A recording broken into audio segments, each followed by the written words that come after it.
Tonight, we are going to follow the quiet history of one of the most ordinary objects in the home. The pillow.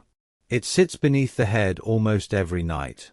It is folded, fluffed, turned over, hugged, adjusted, replaced, forgotten, and searched for in hotel rooms, guest beds, airport lounges, and childhood memories. For many of us, the pillow feels like a soft and simple thing. A small square of comfort at the end of the day. But its history is much stranger, much older, and much less soft than we might expect. Long before the modern pillow was filled with feathers, cotton, foam, or down, people rested their heads on objects made from wood, stone, ceramic, and other hard materials. In some cultures, the pillow was not mainly about softness at all. It was about support, status, cooling, protection, posture, ritual, and the mysterious importance of the human head. The story of the pillow takes us through ancient sleeping places, Egyptian headrests, Chinese ceramic pillows, Greek and Roman cushions, medieval bedding, hotel linen, memory foam, travel pillows, and smart devices that try to measure our sleep. But beneath all those changes, the pillow has always answered a very old human need. The need to rest safely. The need to place the head somewhere. The need to let the body become still. So, tonight, we begin not with the pillow as we know it now, but with a much older question. Before pillows were soft, before bedrooms were private, before sleep became something measured by apps and improved by products, how did human beings first make a place to rest? The first thing to understand about the pillow is that it did not begin as the soft, rectangular object we recognize today. Before there were pillowcases, feathers, cotton covers, or foam fillings, there was simply the problem of sleep. The human body needed somewhere to rest. The head needed somewhere to lie. The ground could be cold, uneven, damp, dusty, or crawling with insects. So, long before the invention of formal bedding, human beings appear to have arranged the world around them into sleeping places. They used what was available: grass, leaves, skins, branches, raised surfaces, packed earth, possibly folded textiles, once textiles existed. Anything that could make the act of lying down a little safer, a little warmer, or a little more bearable. This is where the history of the pillow really begins. Not with a neat invention. Not with one person deciding to create a pillow. But with a repeated human gesture, preparing a place for the body to rest. The modern pillow is only one late version of that gesture. Archaeology gives us a remarkable clue about how ancient this habit may be. At Border Cave in South Africa, researchers have found evidence that early humans were using layers of grass bedding far back in prehistory, roughly 200,000 years ago or more. These were not pillows in the modern sense. They were not soft cushions with stitched edges or removable cases. But they do show something important. Human beings were not simply collapsing wherever they happened to be. They were preparing sleeping spaces. They were gathering plant material, arranging it, and creating a more comfortable or protective surface between the body and the ground. This tells us that sleep was never just biological. It was also practical. It involved choices, materials, habits, environments, repetition. And once humans began arranging the place where the body rested, it is not difficult to imagine that the head, too, eventually received special attention. A folded skin, a smooth stone, a piece of wood, a bundle of plant matter, a raised edge of bedding. The first pillow may not have looked like a pillow at all. It may simply have been the most convenient thing nearby.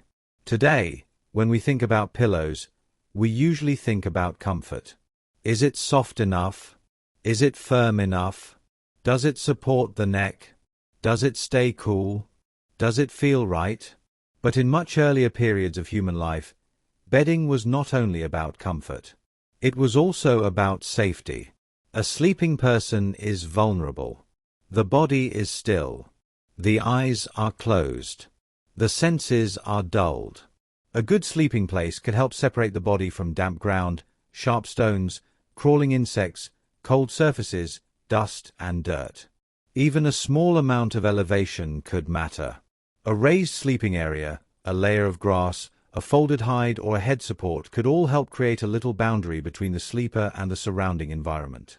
So the pillow's deepest history may not be about luxury. It may be about protection. A way of saying, here is where the body can rest, and here is where the head can be kept slightly apart from the ground. This makes the pillow less like a decorative object and more like a tiny piece of architecture. A small structure for sleep. One of the strangest things about the history of the pillow is that, for a long time, pillows were not necessarily soft. To a modern viewer, this can feel almost impossible to understand. A pillow, we think, should cushion. It should sink slightly under the weight of the head. It should feel gentle against the face. But many historical pillow-like objects were hard. Some were made of wood. Some were made of stone. Some were made of ceramic, porcelain, bamboo, ivory, or other firm materials. These objects were often better described as headrests. They supported the neck or lifted the head, rather than surrounding it in softness. And this raises an interesting question. Was the purpose of a pillow always comfort? Or was it sometimes alignment, cooling, ritual, status, cleanliness, or simply keeping the head in the right place? The answer seems to be that different cultures wanted different things from the object beneath the head. For us, softness is obvious. For them, it was not always the point. A hard pillow could still be useful. It could raise the head. It could support the neck. It could keep the face away from the ground. It could last for years, or even centuries. And in some cases, it could be beautiful. The desire to prepare a place for sleep is not uniquely human. Many animals arrange their bodies, their surroundings, or both, before resting. Birds build nests. Some mammals curl their bodies for warmth and protection. Primates may rest against branches, trunks, or one another. Dogs turn in circles before lying down, as though echoing older instincts of shaping a sleeping place. Of course, animals are not making pillows in the human cultural sense. They are not sewing covers, choosing fillings, or comparing firmness. But they remind us that rest is physical. It is environmental. It involves position, support, warmth, and security. The head needs somewhere to go. The body looks for a shape that feels safe. In that sense, the pillow belongs to a much wider story of sleep behavior. It is not just an object. It is a solution to a recurring problem: how to let the body become vulnerable for several hours and still feel protected enough to drift away. That may be why pillows feel so personal. They are not only pieces of bedding. They are part of the small ritual by which the waking world is left behind. By following the pillow, we are really following the history of sleep. Not sleep as a biological fact, but sleep as a human experience. Where people slept. What they slept on. Who had access to comfort. What materials were valuable. What people believed about the head, the body, dreams, and the night. In some periods, the object beneath the head was simple and practical. In others, it became a sign of wealth. In some cultures, it was decorated and displayed. In others, it was hidden inside layers of cloth, sheets, and domestic routine. The pillow can tell us about trade, textiles, hygiene, medicine, travel, hotels, technology, and changing ideas of privacy. It can also tell us about inequality. For much of history, not everyone slept with the same level of comfort. Soft bedding was not universal. Clean linen was not universal. Private bedrooms were not universal. The pillow, like the bed, reflected the world around it. And yet, across all these differences, the basic need remained the same. At the end of the day, the head needed rest. The mind needed darkness. The body needed somewhere to become still. So before we reach the soft pillow of the modern bedroom, we need to visit an older and harder world. A world where the pillow was not yet a cloud of fabric and filling. A world of stone, wood, ceremony, and survival. And one of the clearest places to see that world is ancient Egypt. In ancient Egypt, the object beneath the head was often not a cushion at all. It was a headrest. Raised, shaped, firm, and sometimes beautifully made. To modern eyes, it may look uncomfortable, but to the people who used it, it could carry meanings that went far beyond sleep. Because in Egypt, the head was not just another part of the body. It was something to protect, something to lift, and, even after death, something to preserve. In the story of the pillow, ancient Egypt gives us one of the clearest and most memorable examples of a very different idea of comfort. The object was not soft. It was not filled with feathers. It was not folded inside a cotton case. It was usually raised, curved, firm and carefully shaped. It was a headrest. To modern eyes, an Egyptian headrest can look almost impossible to sleep on. It may seem more like a small piece of furniture than a pillow. It often has a base, a narrow stem, and a curved support at the top, where the neck or head could rest. It does not invite the face to sink into it. It does not look warm. It does not look cloud-like. And yet, for the ancient Egyptians, this kind of object made sense. It lifted the head. It supported the body. It separated the sleeper from the ground, the bedding, the dust, and perhaps the small discomforts of the night. It also did something more symbolic. It placed the head in a position of care. The head, after all, was not just another part of the body. It carried the face, the breath, the voice, the eyes, the identity, and the presence of the person. To support the head was to support something deeply human. And in Egypt, where the boundary between sleep, death, protection, and rebirth was full of meaning, the headrest became more than an object for the bedroom. It became part of a wider world of belief. Some Egyptian headrests were simple and practical. Others were beautifully made. They could be carved from wood. They could be made from stone. Some were made with ivory or decorated with inscriptions, figures, or protective imagery. A headrest could belong to daily life, but it could also appear in the world of the tomb. That is one reason these objects are so valuable to us now. Soft bedding disappears. Cloth decays. Feathers scatter. Straw and plant fibers break down and vanish into the earth. But wood, stone, ceramic, and ivory can survive. So when we look at ancient headrests, we are not always seeing everything people slept with. We are seeing the objects that time allowed to remain. This is important. The history of the pillow is partly a history of absence. So many ordinary things have been lost. The softest materials are often the first to disappear. But the hard headrest survives. And because it survives, it gives us a rare glimpse into the older world of sleep. A world where comfort did not always mean softness. A world where support, elevation, cleanliness, and symbolism could matter just as much. The Egyptian headrest also reminds us that sleep and death have often been imagined as close neighbors. In many cultures, sleep has been described as a kind of small death. The body lies still. The eyes close. The mind travels somewhere unseen. The person disappears for a while, and then, if all is well, returns with the morning. Ancient Egyptian religion was deeply concerned with this idea of return. The sun disappeared at night and came back at dawn. The dead passed into another realm and hoped for rebirth. The body was preserved, prepared, and protected.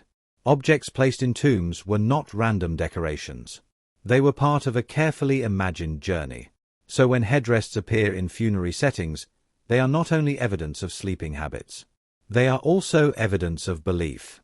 They suggest that the head needed protection not only in life, but also after death. A headrest could help preserve the correct position of the head. It could symbolically raise it. It could separate it from the surface below. It could become part of the equipment of eternity. To us, this may feel strange. We tend to think of a pillow as private, domestic, and temporary. We use it, replace it, wash its case, complain about it, forget it, or buy another one. But in ancient Egypt, the object beneath the head could enter a tomb. It could accompany the dead. It could become part of the lasting image of a person prepared for the afterlife. This gives the pillow a seriousness that modern bedding rarely has. It becomes connected to identity, to protection, to the face, to the journey beyond sleep. And this may help explain why the headrest had such a distinct form. It was not merely a lump of material. It was designed. A typical Egyptian headrest had a stable lower section and a raised upper curve.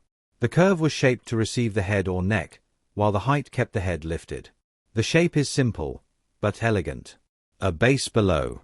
A support in the middle. A crescent-like curve above. Almost like a tiny bridge between the sleeping body and the space around it. Some headrests were plain. Some were more elaborate. Some had protective figures or symbolic decoration. And like so many objects from ancient Egypt, the headrest shows how practical life and spiritual imagination could exist together in the same thing. It could be used. It could be owned. It could be placed in a tomb. It could be meaningful. This is one of the reasons the history of everyday objects is so interesting. An object can begin with a simple purpose, but over time it gathers other meanings. A cup is never only a cup. A chair is never only a chair.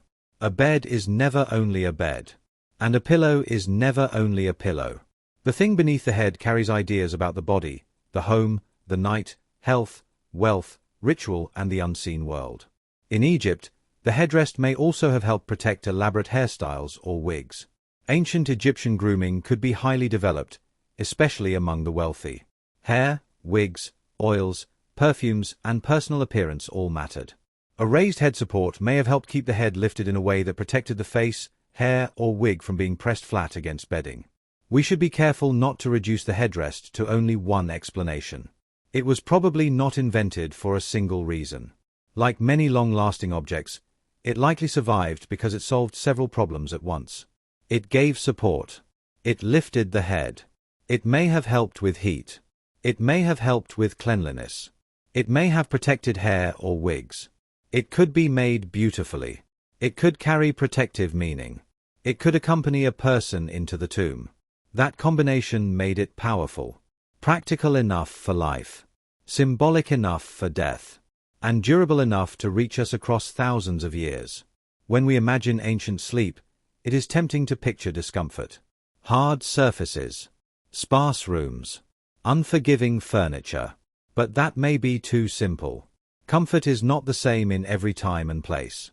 What feels comfortable depends on habit, climate, material, belief, and expectation. A person raised with a hard headrest might not have thought of it as strange. A person sleeping in a hot climate might value coolness and airflow more than softness. A person with carefully dressed hair might prefer elevation over a deep cushion.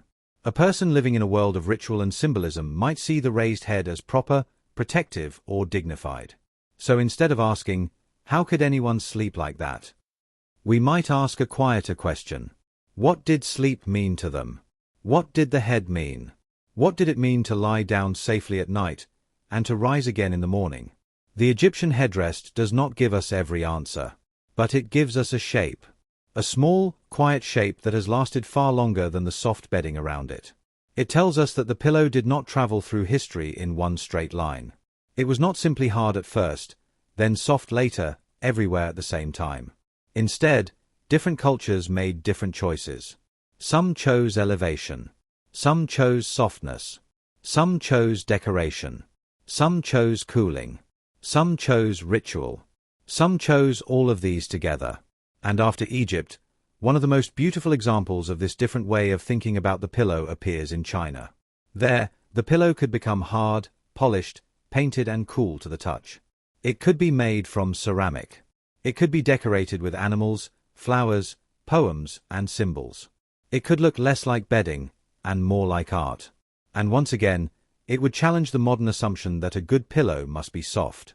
In China, the story of the pillow takes another unexpected turn. Here, the pillow could become hard, polished, decorated, and cool to the touch. It could be made not from feathers or straw, but from ceramic. To a modern sleeper, this may sound uncomfortable. Perhaps even impossible. A ceramic pillow seems, at first, like a contradiction. Ceramic is smooth, firm, and unyielding. It belongs, we might think, to bowls, tiles, vases and ornaments, not to the quiet place beneath the head. And yet, for centuries, ceramic pillows were part of Chinese material culture. They were shaped, fired, glazed, and decorated. They could be practical objects. They could be beautiful objects. They could also carry symbols, wishes, stories, and signs of taste. In this tradition, the pillow was not simply something hidden under a sheet. It could be something to look at, something to admire, something that belonged to the visual world of the room. The Chinese ceramic pillow reminds us again that comfort is not universal. It changes with climate. It changes with habit. It changes with belief. It changes with what a society thinks the body needs. In a warm room, a cool ceramic surface may have felt refreshing. A hard pillow may have helped raise the head without trapping heat. A smooth glazed surface may have seemed clean, durable, and elegant. And while softness feels natural to many of us now, it was not always the only path to rest. Chinese pillows could be made from many materials. Some were ceramic or porcelain. Some were bamboo. Some were wood. Some were bronze. Some were associated with precious or decorative materials. The most famous examples today are often ceramic, because they survived, and because many of them were made with extraordinary care. Like Egyptian headrests, they remind us that history often preserves the hard object better than the soft one. A feather pillow may vanish. A straw filling may decay. A fabric cover may fall apart. But a ceramic pillow, once fired in a kiln, can remain for hundreds of years. It can sit quietly in a museum case, still holding the shape of an old idea of sleep. Chinese ceramic pillows are often traced back to the Sui dynasty, and they became more widely used and more visible in later periods, especially during the Tang and Song dynasties. Over time, they developed into many different forms. Some were rectangular. Some were curved. Some were shaped like animals. Some had openwork designs. Some were painted. Some were glazed in soft colors. Some carried scenes of daily life. Some showed flowers, birds, children, figures, poems, or auspicious symbols. A pillow could become a small stage.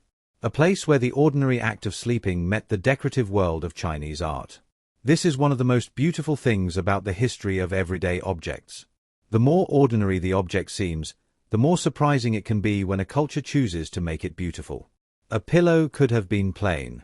It could have been only useful. It could have been nothing more than a support for the head. But in Chinese ceramic pillows, usefulness and beauty often lived together. A person might rest on an object that also carried images of prosperity, protection, learning, children, animals, or seasonal beauty. The pillow sat close to the head, close to dreams, close to the private world of night. So perhaps it made sense that it should carry symbols and images that mattered. One common idea is that ceramic pillows were valued partly because they stayed cool. In warmer weather, a hard glazed surface could feel very different from thick cloth or stuffing. It would not wrap around the head. It would not hold warmth in quite the same way. It could offer a sense of freshness. We should be careful here. Not every ceramic pillow existed for exactly the same reason, and not every sleeper used one in the same way. Some may have been chosen for cooling, some for posture, some for durability, some for appearance, some because they were customary, some because they were fashionable. But whatever the exact reason, the result is striking. A pillow that looks almost like sculpture. A sleeping object made by the same broad world of skill that produced bowls, jars, tiles, and vessels. An intimate object shaped by the hand of the potter. The ceramic pillow also asks us to think differently about the bedroom. Today, many of us think of bedding as soft layers. Mattress, sheet, pillow, duvet, blanket. Everything made of fiber, foam, cotton, wool, or synthetic filling. But in earlier homes, and in different climates, the sleeping environment could include hard and soft materials together. Mats, platforms, wooden furniture, woven supports, textiles, headrests, ceramic objects. The bed was not always the deep padded island we imagine now. Sometimes it was flatter, cooler, more structured, more open to airflow. The pillow, in that world, did not have to imitate a cloud. It could be a carefully shaped support. There is also something quietly intimate about the decoration on these pillows. A vase might be seen by guests. A bowl might be passed around at a meal. A tile might decorate a wall. But a pillow belongs to the edge of sleep. It is close to the face, close to the ear, close to the breath. To decorate a pillow is to bring art into one of the most private parts of life. Some ceramic pillows were made in the shape of animals, such as tigers or cats. Others carried floral patterns, figures, or scenes that suggested wishes for good fortune, family, health, or harmony. The exact meanings varied, and some may be difficult to recover now. But the larger point is clear. The pillow was not always invisible. It could communicate. It could carry a mood. It could hold a message. It could turn sleep into something surrounded by beauty and meaning.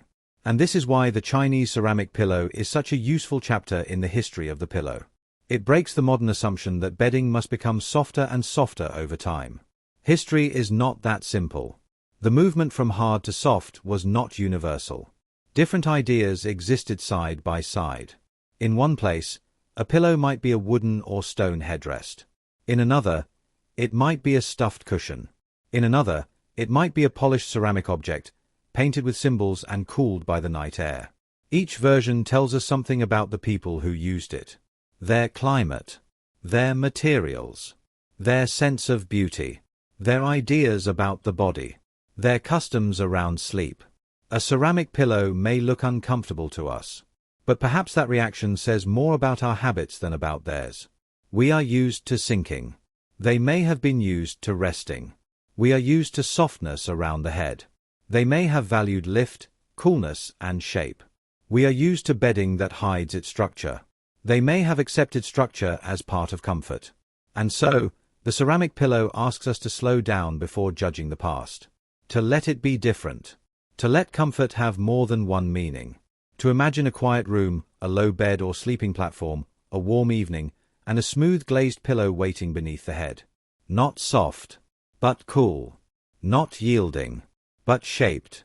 Not hidden, but decorated. In time, ceramic pillows became less common, as other materials and sleeping habits changed. Softer pillows, new textiles, and different expectations of comfort gradually took over. But the old ceramic pillows did not disappear completely. They remained as objects, as museum pieces, as evidence, as reminders that human beings have always designed the night in different ways. The pillow could be practical. It could be symbolic. It could be hard. It could be soft. It could be plain. It could be ornate. It could belong to sleep, but also to art. And after China, our story turns again. Because in the ancient Mediterranean world, especially among the Greeks and Romans, we begin to see pillows and cushions that feel more familiar to modern eyes. Softer supports, stuffed materials, reclining bodies, dining couches, rest, comfort and display woven together in a different way. The pillow begins to move closer to the cushion, closer to the bed, closer to the soft domestic object we know today. In the ancient Mediterranean world, the story of the pillow begins to feel a little more familiar. Here, among the Greeks and Romans, we find a world of couches, cushions, textiles, reclining bodies and carefully arranged domestic spaces. The pillow was still not exactly the same as the one on a modern bed, but it had begun to move closer to softness, closer to fabric, closer to stuffing, closer to the idea of comfort as something the body could sink into. In Greek and Roman life, people did not only use soft supports for sleeping. They also used cushions and pillows for sitting, resting, eating, reading, conversation and display. The body reclined in many settings. A person might recline at a meal, rest on a couch, lean into cushions during conversation, use soft supports as part of leisure, hospitality and status. So the pillow, in this world, becomes harder to separate from the cushion. And the cushion becomes harder to separate from furniture, wealth, and social life. This is an important shift. Earlier headrests, like those in Egypt or ceramic pillows in China, often seem to us like firm supports beneath the head. But in the Greek and Roman world, we begin to see a broader culture of soft furnishings. The support beneath the body could be filled, covered, arranged, layered, moved around, shared, displayed. Pillows and cushions were not only about the practical act of sleep. They also belonged to the art of reclining. And reclining was important. In many ancient Mediterranean settings, reclining was connected with dining, leisure, and elite culture. To lie back at a meal was not simply to be lazy. It could be a sign of status, ease, and social belonging. The position of the body said something. A person who could recline comfortably was a person with space, furniture, servants, textiles, and time. And this is where the pillow begins to tell us about wealth. Softness was not equally available to everyone. A stuffed cushion required materials. Someone had to gather or produce the filling. Someone had to weave or sew the cover. Someone had to clean, maintain, and replace it. A simple person might sleep on rougher bedding or use whatever materials were available. A wealthier person might own softer, finer, and more decorative supports.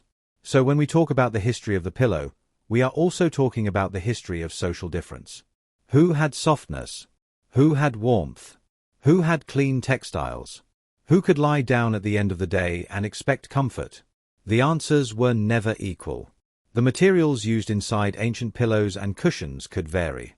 Some supports may have been filled with straw, some with reeds, some with wool, some with feathers or down. The exact materials depended on place, wealth, availability, and purpose. A straw-filled cushion would behave very differently from one filled with wool or feathers. Straw is firm, practical, and inexpensive. Wool is warmer and softer. Feathers are light, compressible, and luxurious. These materials changed the feeling of rest. They also changed the meaning of the object. A feather-filled pillow could suggest refinement and comfort. A coarser filling could suggest practicality. The pillow becomes not only something beneath the head, but a small expression of the world around it. Economy, trade, agriculture, craft, household labor. All of these could be hidden inside something as ordinary as a cushion. There is something quietly fascinating about this. When we look at a pillow, we see a simple shape. But inside it is a history of materials. The plant fibers of a field, the wool of a sheep, the feathers of a bird, the thread of a textile, the hand of the person who stitched it closed, the bed, the couch, the room, and the household that used it. Every pillow is a small container of labor. In ancient Greece and Rome, textiles mattered deeply. Cloth was valuable. Color could be valuable. Decoration could be valuable. A cushion or pillow could therefore belong to a wider visual world of fabric, furniture, and household display. The soft support was not necessarily hidden away. It could be seen. It could be arranged. It could contribute to the atmosphere of a room. A couch with cushions was not only a place to sit or recline. It was a sign of domestic order and social presentation. Guests could see it. Family members could use it. The household could display comfort as part of its identity. This is one of the great changes in the history of the pillow. The pillow is no longer only a head support. It is becoming part of an interior, part of a social scene, part of the theater of the home. For the Romans especially, the couch could be central to elite dining culture. People reclined during banquets, supported by cushions and arranged around low tables. Food, conversation, status, and bodily posture all came together. The cushion helped create the pose of leisure. It allowed the body to rest sideways, to lean on an elbow, to remain comfortable during a long meal.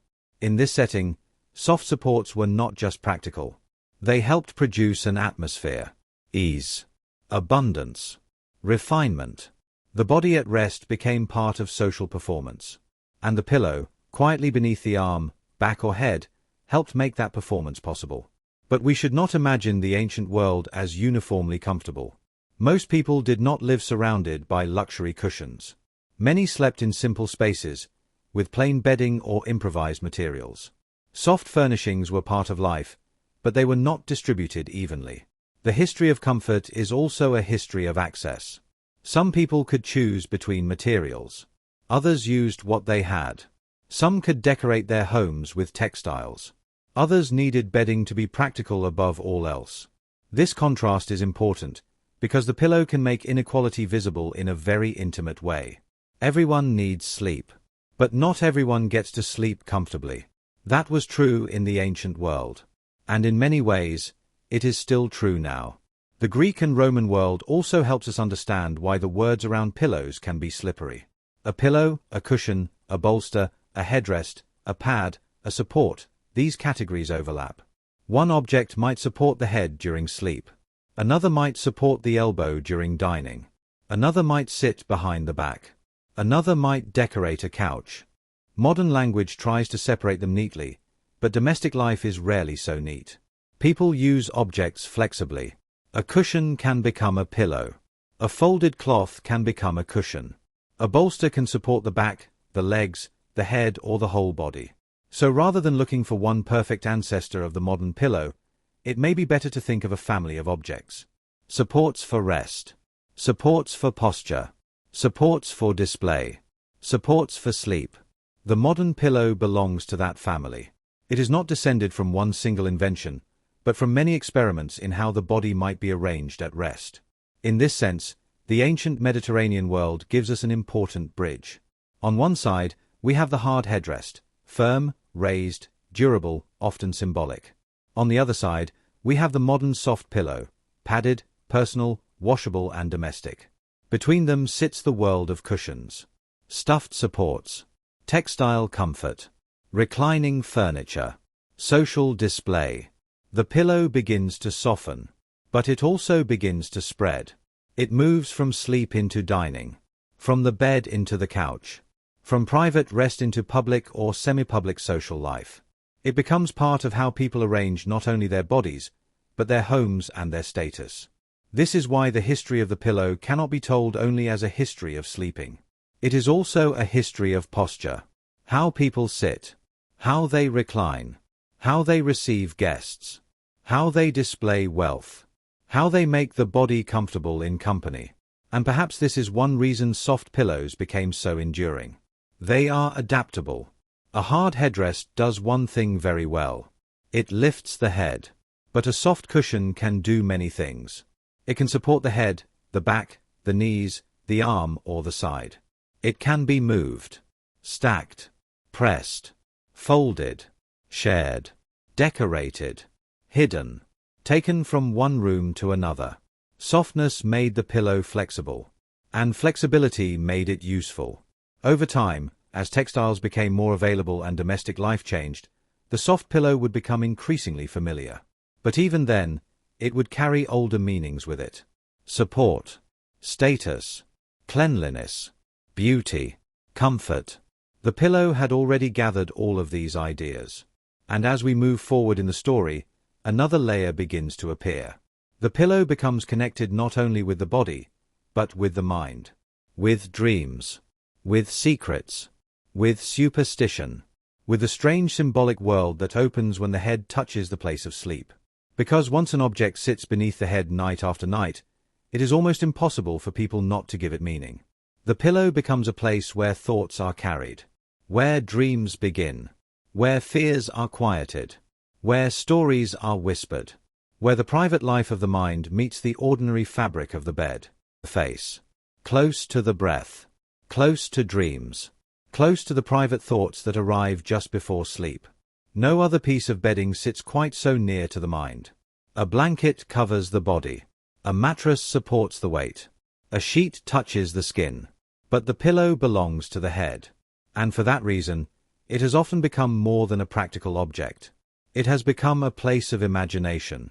A place of secrecy. A place of protection. A place where people have placed hopes, fears, prayers, charms, scents, stories and symbols. The connection between pillows and dreams feels almost natural. When we say that someone put their head on the pillow, we do not only mean that they rested physically. We often mean that they left the waking day behind. They entered the softer, stranger world of sleep. And sleep has always been mysterious. For most of human history, no one could explain dreams in the way modern neuroscience tries to explain them now. Dreams could feel like messages, warnings, visits, memories, prophecies, punishments, blessings, or fragments from another realm. So the place where dreams began carried a quiet importance. The pillow became part of the threshold. It was the object beneath the head as the mind crossed from waking into sleep. This does not mean that every culture treated pillows in the same way. They did not. Some used hard headrests. Some used soft cushions. Some used mats, bolsters, folded cloth or simple bedding. But wherever people gave meaning to sleep, the objects around sleep could gather meaning too. A pillow could be practical in the daytime and symbolic at night. It could support the body and also carry the imagination. In some traditions, objects placed near the bed were used for protection. A charm might be placed nearby. A prayer might be said before sleeping. A scented herb might be kept close. A religious object might watch over the sleeper. The pillow itself could become part of this protected space. Not because it had magical power in every setting, but because it was so intimate. So close to the sleeping person. So close to the vulnerable head. There is something deeply human about this. When people are awake, they can guard themselves. They can speak, move, look around, make choices. But in sleep, the body becomes still. The sleeper trusts the room, the bed, the night, the people nearby, and sometimes the objects nearby. So the bed becomes a kind of small protected world. The pillow becomes part of that world. A soft boundary between the person and the darkness. Bedding could also carry scent. Herbs, flowers, oils, and perfumes have long been used around places of rest, sometimes for pleasure, sometimes for freshness, sometimes to repel insects, and sometimes because scent itself can feel calming. A pillow is a natural place for scent to gather. It is close to the nose. It touches the hair and skin. It absorbs the traces of the body. It may hold the smell of linen, smoke, flowers, soap, wool, cedar, lavender, or simply home. Even today, many people recognize a pillow by its scent. A childhood pillow. A hotel pillow. A partner's pillow. A pillowcase dried outside in the sun. Smell connects the pillow to memory. And memory connects it to emotion. This is one reason the pillow can feel more personal than almost any other household object. A chair may be shared. A table may belong to the family. A cup may pass from hand to hand. But a pillow often feels like it belongs to one person. It carries the shape of the head, the rhythm of sleep, the signs of use, the quiet evidence of nights passing. It can become familiar in a way that is difficult to explain. When people travel, they may miss their own pillow more than they expect. A hotel bed may be clean. A guest room may be pleasant. The linen may be fresh. But the pillow feels wrong. Too high. Too flat. Too firm. Too soft. Too warm. Too unfamiliar. And in that small discomfort, we can see how deeply personal the pillow has become. It is not only an object. It is a habit. A memory. A nightly arrangement of the body and mind. Because the pillow is so intimate, it appears again and again in language. People speak of pillow talk. Secrets whispered on the pillow. Tears falling into the pillow. Dreams resting on the pillow. Thoughts taken to the pillow. The phrase "sleep on it" captures a simple but powerful idea, that some decisions should not be made in the heat of the day, but carried into the quiet of the night. The pillow becomes a place where the mind changes state. Where problems soften. Where emotions settle. Where the day loosens its grip. Of course, the pillow itself is not making the decision. But language gives it a role. It becomes the witness to the private process of rest. The quiet companion of thought. In stories and folklore, pillows often appear as places of secrets and transformation. A person hides something under a pillow. A child leaves something beneath it and wakes to find a gift. A dream begins there. A letter is placed there. A tear stains it.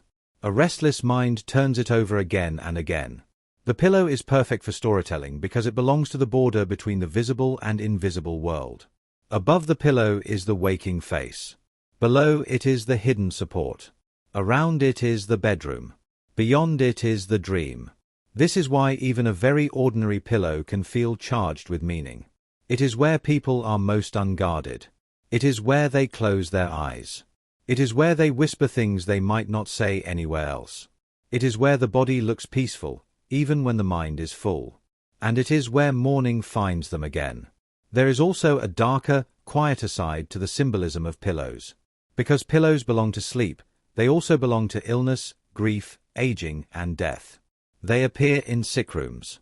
They support the head during fever. They are adjusted by carers. They are stacked behind the back of someone who cannot lie flat. They are present during birth, recovery, waiting, mourning, and final rest.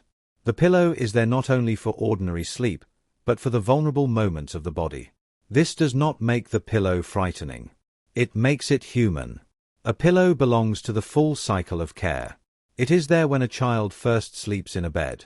It is there when someone is comforted. It is there when someone is unwell. It is there when someone returns home exhausted. It is there when someone lies awake with worry. It is there when someone finally rests. Few objects are so close to us during so many states of life. And perhaps this is why pillows can become emotionally significant. People keep old pillows longer than they should. They travel with them. They associate them with homes, relationships, childhoods, and routines. A pillow can be shabby and still beloved. It can be misshapen and still irreplaceable. Its value is not always in its appearance. Its value may be in its familiarity. A new pillow may be better in every measurable way, and still not feel right. Because comfort is not only physical. It is also emotional. It is learned. It is repeated. It is built up night after night. The symbolic life of the pillow also depends on privacy.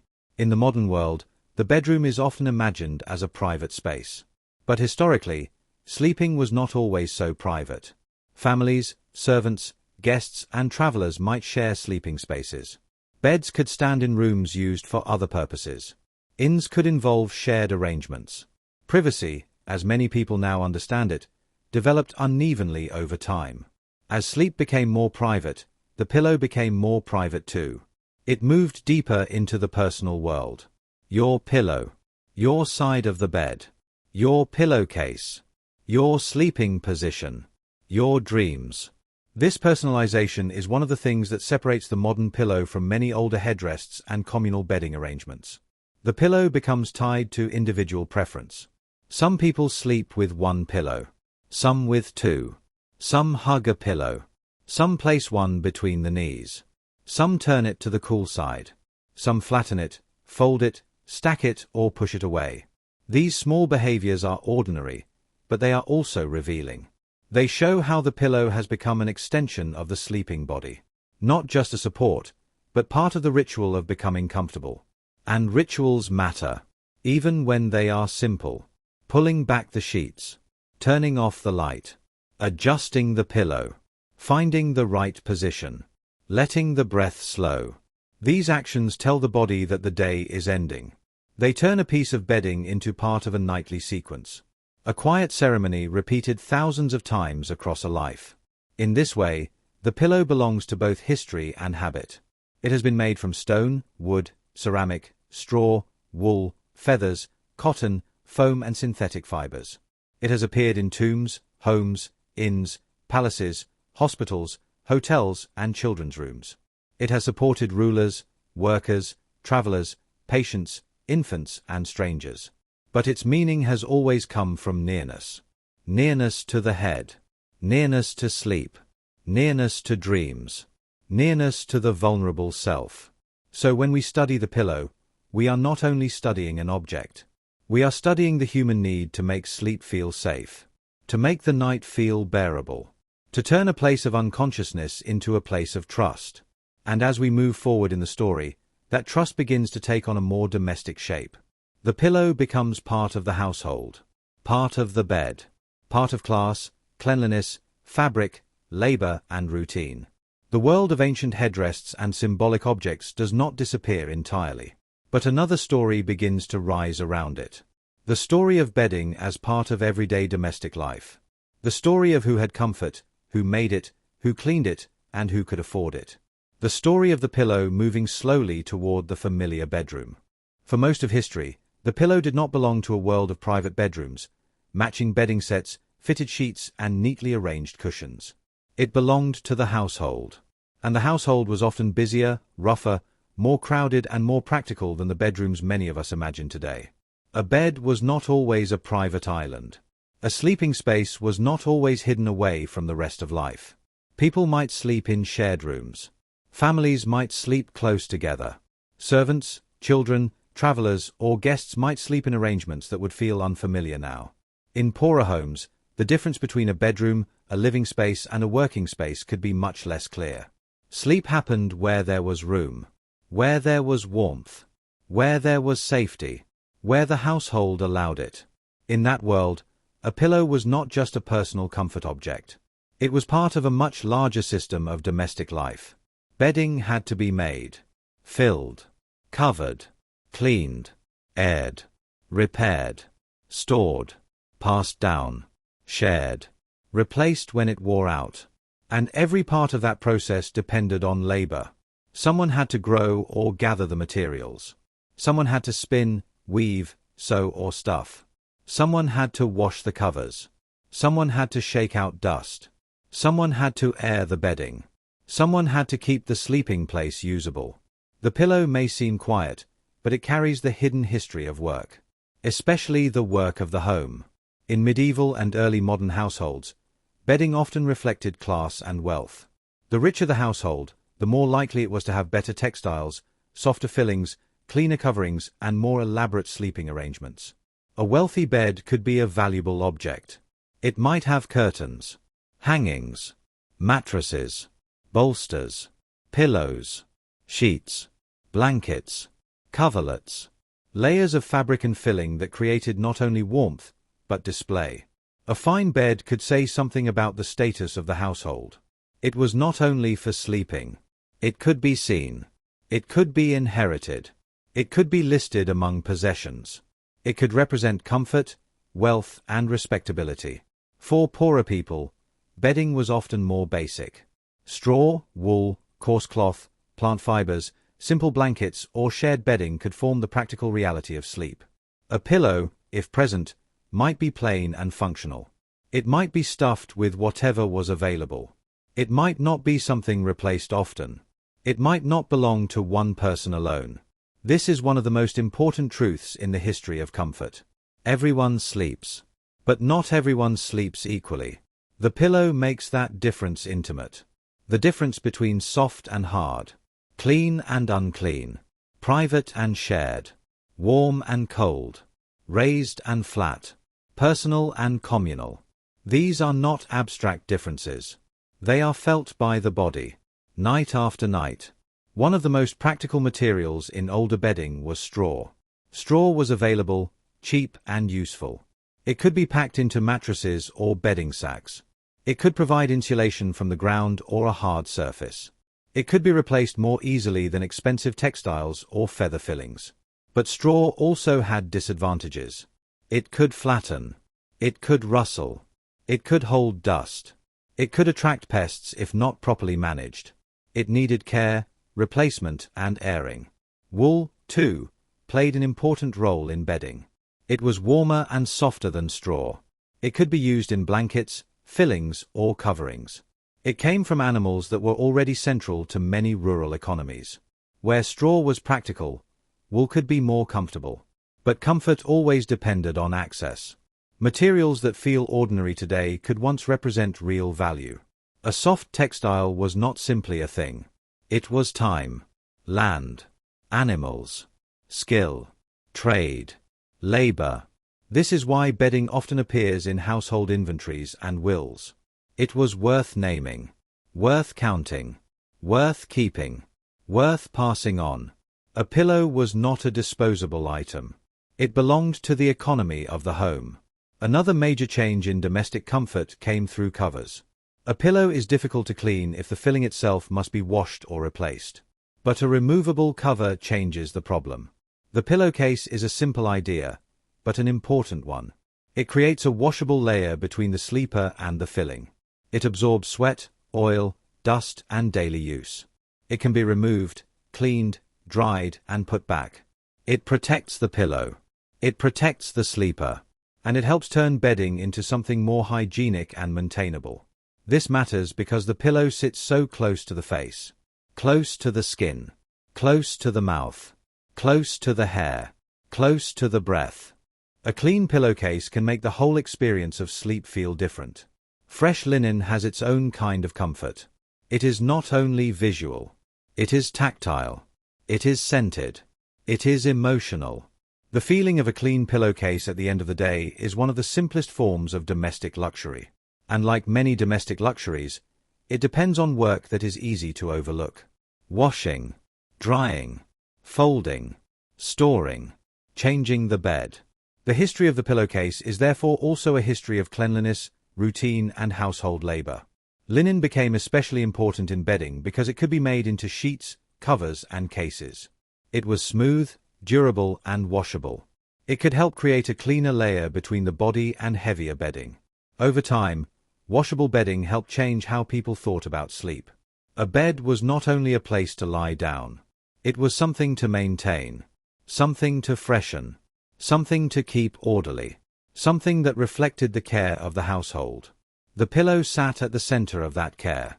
It was the part of the bed most closely associated with the head, the face, and personal rest. To keep it clean was not merely decorative. It was practical. It was bodily. It was intimate. As domestic life changed, the bed itself became an increasingly important household object. In some homes, the bed was among the most valuable possessions. It could be large, impressive, and layered with textiles. It could be placed in a room where it was seen by others. It could be part of the social presentation of the home. This can feel surprising now, because many of us imagine the bed as private. Something behind a closed door. Something guests do not usually inspect.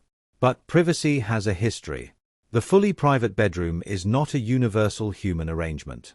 It developed unevenly, shaped by wealth, architecture, family structure, and cultural expectation. In many earlier households, beds and bedding were more visible. A bed might stand in a multipurpose room. People might sleep near others. Visitors might see the household's best textiles. The boundary between private rest and public display was often much thinner than it is today. This changes how we think about the pillow. If bedding could be seen, then pillows and bolsters could help display household order. They could be arranged, covered, decorated, presented. A pillow could be part of the visible language of comfort.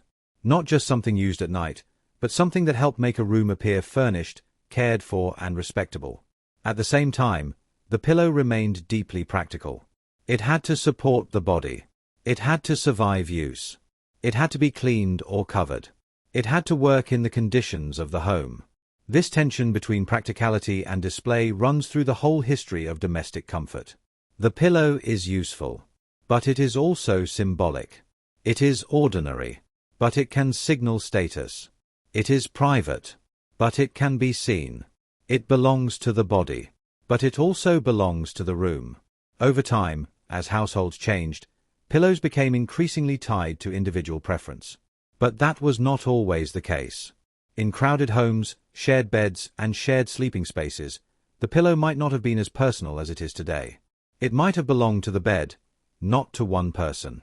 It might have been used by different people at different times. It might have been stored, moved, or shared according to need. The idea of my pillow is connected to a wider history of privacy, ownership, and domestic space.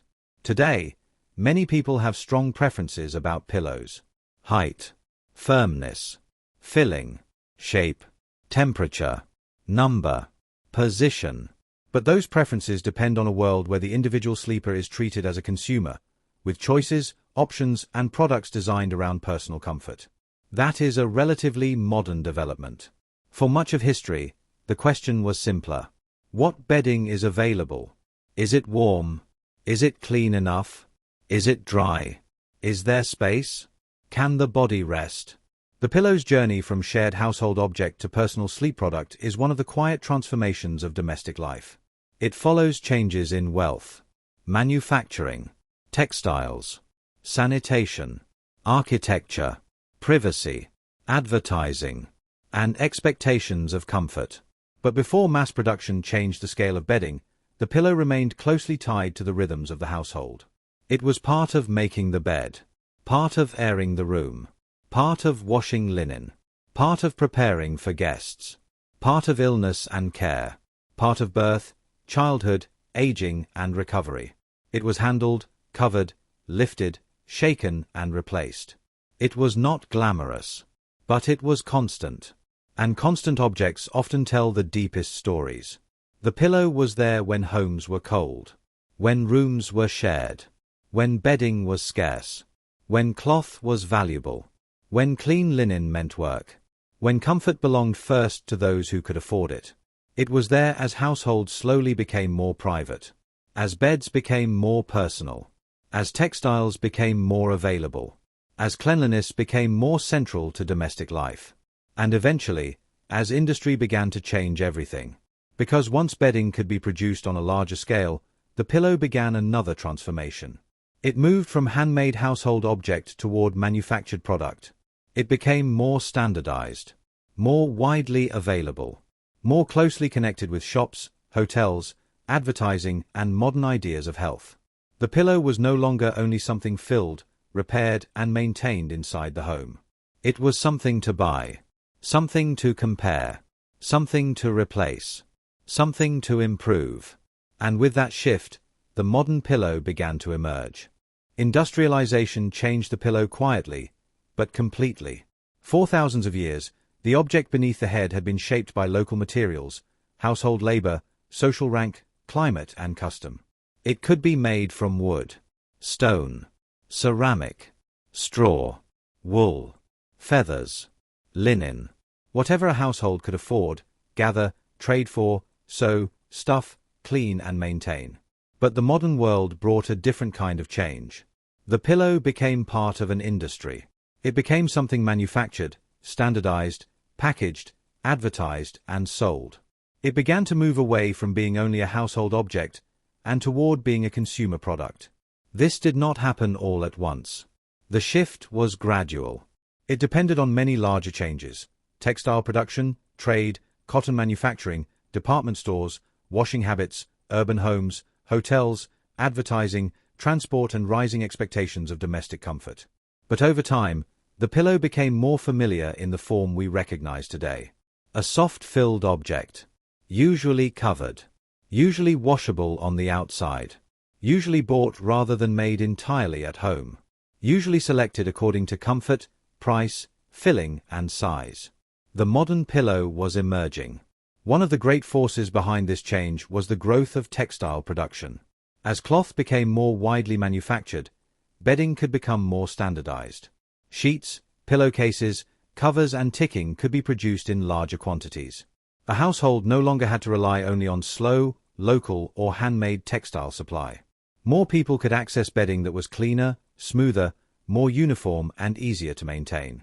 This mattered enormously, because a pillow is not only its filling, it is also its cover, its case, its surface, the part that touches the face, the part that gathers the scent of sleep, the part that can be washed, dried, folded, and replaced.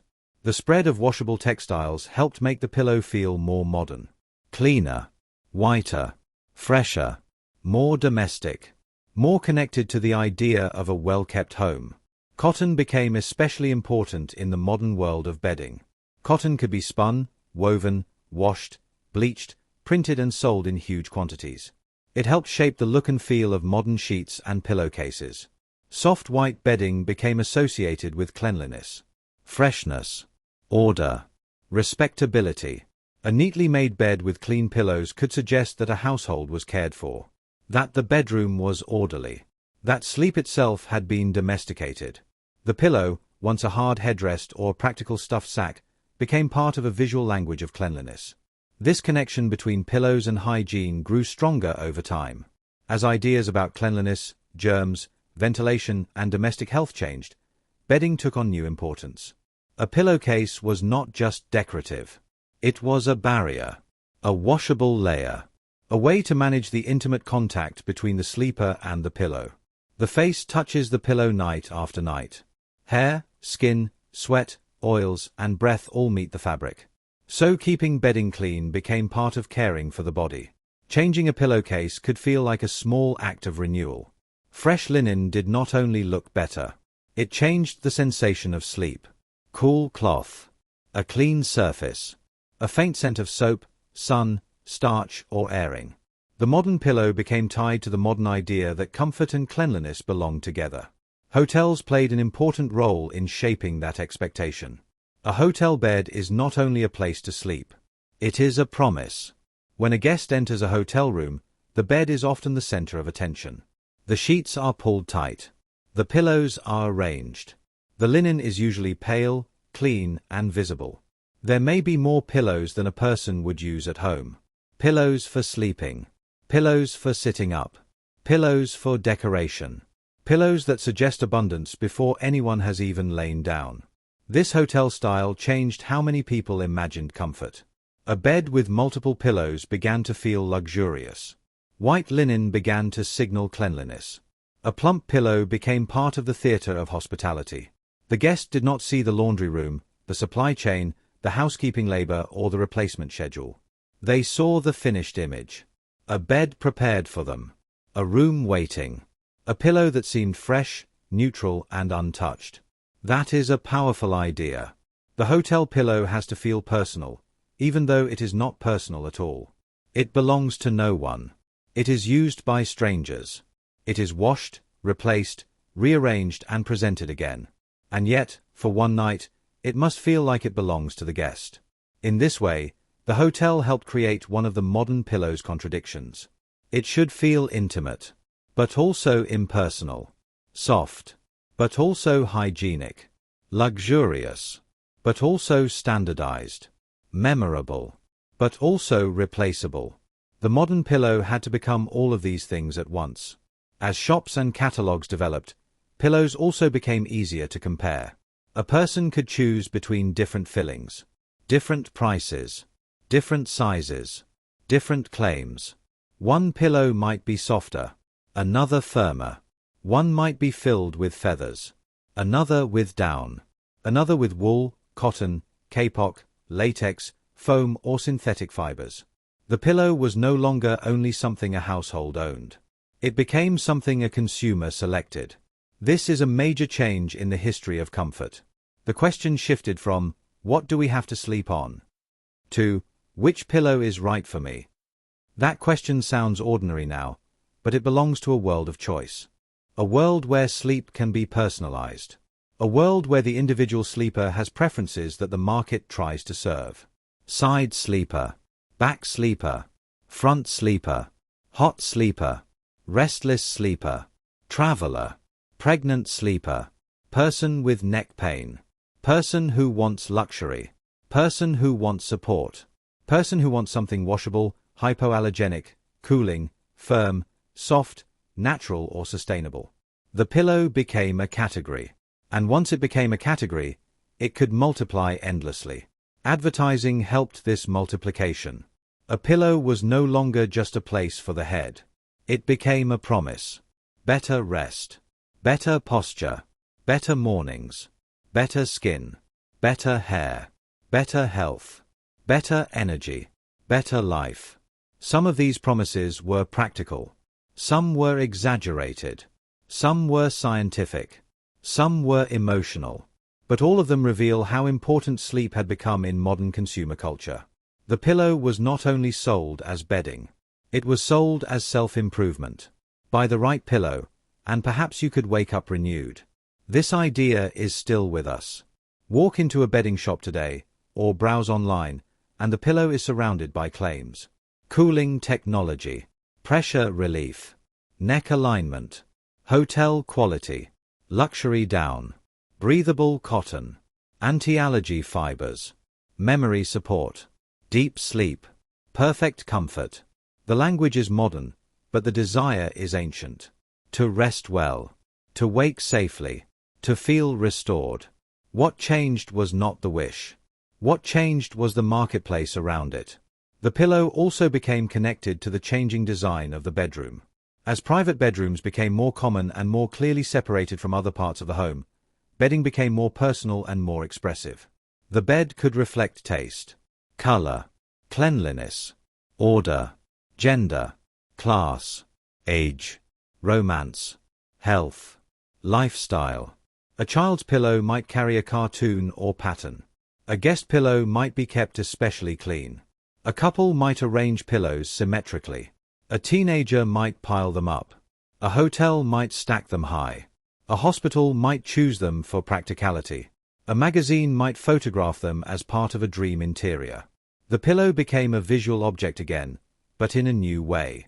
Not like the decorated ceramic pillows of China. Not like the symbolic headrests of Egypt. But as part of interior design. Part of the styled bed. Part of the image of domestic comfort. The pillow moved from the hidden support beneath the head to something displayed during the day. Arranged.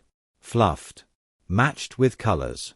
layered with cushions, used to make the bed look complete. This is another of the pillow's quiet transformations. At night, it supports the body. During the day, it helps the room look cared for. It belongs to sleep, but also to display. It is used, but also staged. This makes the modern pillow part of a larger performance of domestic life. The made bed says, the night has been put away. The room has been reset. The household is in order. The pillow, placed neatly at the top, is part of that daily ritual. At the same time, modern life created new discomforts that pillows tried to solve. People sat more, traveled more, worked indoors more, slept in different postures, lived in smaller urban spaces, moved between home, hotel, hospital, train, car, and aeroplane. The pillow began to follow the body into these new environments.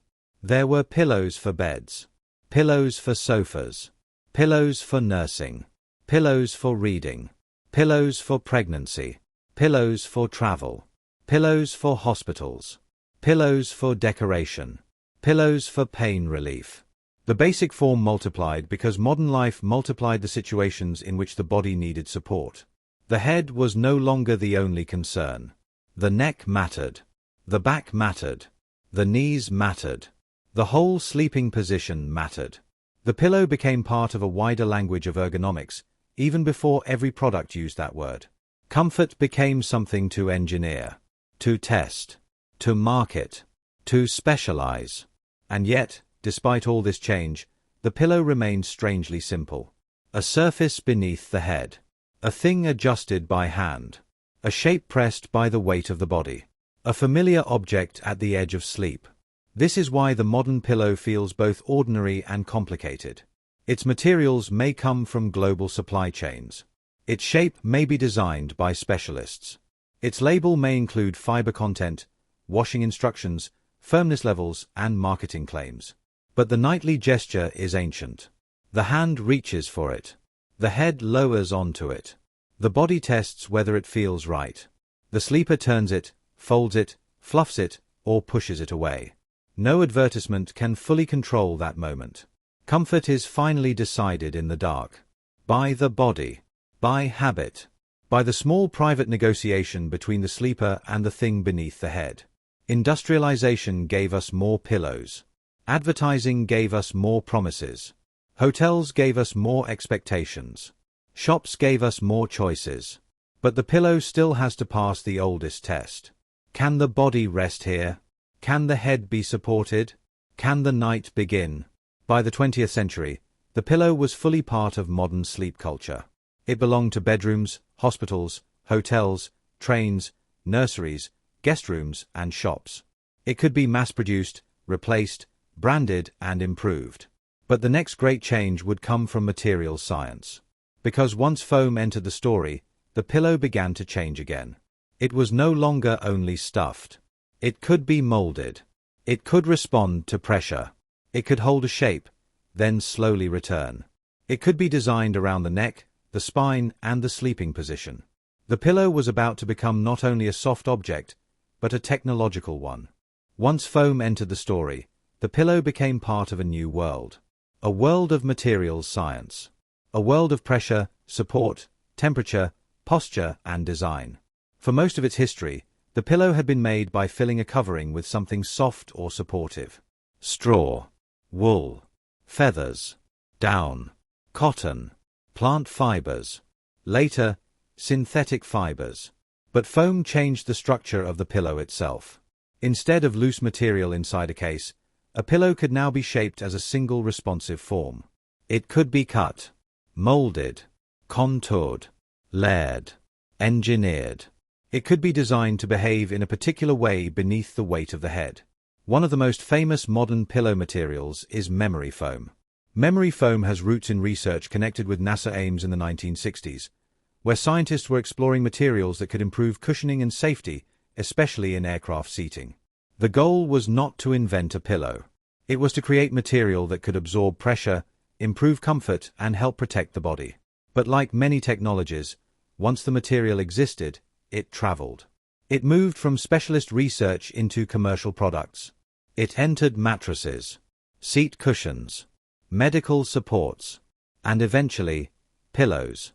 This is one of the strange things about modern comfort. Sometimes the object on your bed carries the history of laboratories, aerospace research, chemistry, and industrial design. A pillow can seem simple, but the material inside it may belong to a much larger story. Memory foam became famous because of the way it responds to pressure and heat. When the head rests on it, the foam compresses. It slowly shapes itself around the weight placed upon it. Then, when the pressure is removed, it gradually returns to form. This behavior gave the material its name. It seemed to remember. Of course, the foam is not remembering in the human sense. It has no mind, no dream, no awareness of the sleeper. But the word memory is powerful. It makes the pillow feel almost personal, as though it knows the shape of the head, as though it holds the impression of the body for a moment after the body has moved away. In reality, it is chemistry and structure, but in the bedroom, it feels intimate. Memory foam helped change how people thought about pillows. A pillow was no longer only soft or firm. It could be responsive, pressure-relieving, contoured, orthopedic, supportive, designed for alignment. The pillow became part of the language of health. Neck support, spinal position, sleeping posture, pressure points, side sleeping, back sleeping, front sleeping. These ideas transformed the pillow from a general household object into a specialized sleep tool. A person could now search not just for a good pillow, but for the right pillow for their body. This is a very modern idea. For most of history, people adapted themselves to the bedding they had. In the modern market, the pillow is expected to adapt to the person. That shift is enormous. The sleeper becomes an individual problem to solve, and the pillow becomes a customized answer. Some pillows are made for people who sleep on their side. Some are shaped for people who sleep on their back. Some are lower for stomach sleepers. Some support the curve of the neck. Some are designed to stay cool. Some are shaped for pregnancy. Some are built for travel. Some are made to reduce allergens. Some are sold as luxury. Some are sold as medical support. Some are sold as technology. The single word pillow now contains an entire landscape of products. And yet, the basic desire remains unchanged. To rest the head. To ease the body. To pass safely through the night. Modern pillows also reflect the way sleep has become measurable. For earlier generations, a good night's sleep was judged by feeling. Did you wake rested? Did your neck ache? Did you dream? Did you toss and turn? Did the bed feel comfortable? Today, sleep is increasingly described through data. Hours slept. Time in deep sleep. Time in light sleep. Heart rate. Breathing. Movement. Snoring. Temperature. Sleep score.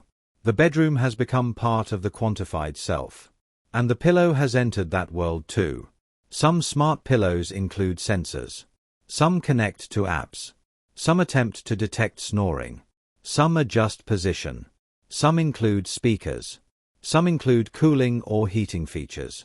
Some promise to improve the sleeping environment through technology. Whether all of these promises are equally useful is another question. But their existence tells us something important. The pillow is no longer just passive. At least in the imagination of modern product design, it is becoming active. It may listen, measure, respond, adjust, record, recommend. The object beneath the head is being invited into the digital age. This is a remarkable transformation. From stone headrests to sleep-tracking pillows. From ceramic surfaces to cooling gels. From straw-filled sacks to contoured foam. From household labor to app-connected comfort. The pillow has become a meeting point between the ancient body and modern technology. But modern materials have also created modern concerns. Foam, synthetic fibers, and mass-produced bedding are not only stories of comfort. They are also stories of manufacturing, chemicals, waste, and sustainability. A pillow that is easy to buy may also be easy to throw away. A synthetic filling may last, but it may not break down easily. A cheap pillow may improve access to comfort, but it may also become part of a cycle of replacement. So the future of the pillow is not only about better sleep. It is also about better materials.